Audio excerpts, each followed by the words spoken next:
Hello, I'm Rida Fakhri with the headlines here on Al Jazeera. In Brazil, thousands of protesters are back on the streets of Sao Paulo.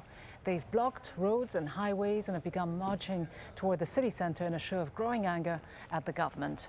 A small group tried to break into City Hall during protests in Sao Paulo on Tuesday. Afghan President Hamid Karzai has suspended talks with the U.S. on the role of American forces in Afghanistan after 2014. He said the U.S. had been acting inconsistently on the peace process with the Taliban. Somalia's government says at least 15 people have been killed at a UN base in Mogadishu. Peter Grester reports.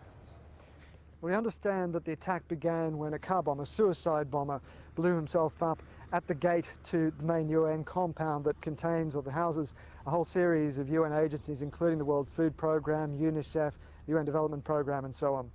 After that attack blew open a hole in the main gate, that was followed up with a ground assault by a number of other attackers who fought their way into the compound.